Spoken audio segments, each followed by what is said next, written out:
Hello, I'm Nick Haselden of Team 4 and welcome to my Deliverable 5 presentation.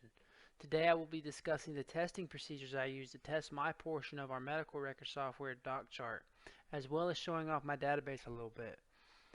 The testing phase of the software development lifecycle is one of the most crucial components of the development of a successful software, and I look forward to showing you how mine went.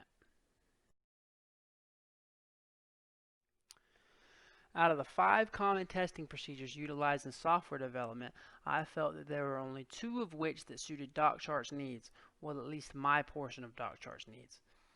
It's probably a good idea that I tell you now that my portion is to create a patient retrieval, where you can retrieve by name, ID, or just retrieve all patients, and then choose the one you're looking for. Anyway, the 2 testing procedures that I felt were most applicable towards ensuring that this retrieval function works as it is intended and can handle the stress that it will be required to are basic functionality and single user performance testing. Basic functionality testing is just as it sounds.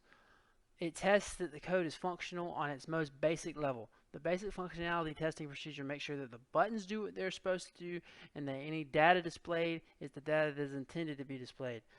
The second testing procedure I chose was single user performance testing. The purpose of this testing procedure is to make sure that the front end can keep up with what the back end is putting out.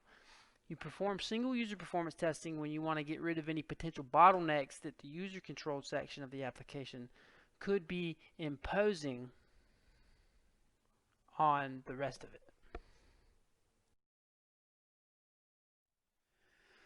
Before we go into the results of my 2 testing procedures, firstly, I feel the need to show off my database and how it is structured.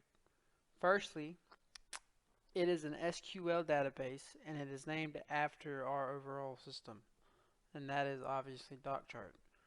For testing purposes, I only have one table, and that is patient. The final database, when we're finished, will also have an appointment table and a prescriptions table, but that isn't relevant to my testing procedures, so I've held off on integrating those tables into my database just yet.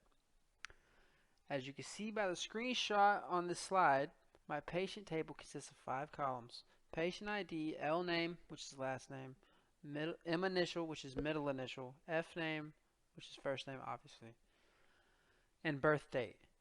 These are the 5 attributes that make up a patient object in DoChart.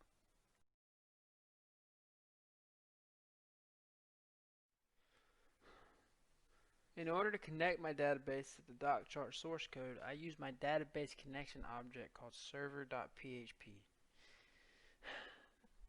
It does exactly what it's supposed to do in that it connects my program to my DoChart database. As you can see on the left side of this slide, server.php is a pretty straightforward database connection object.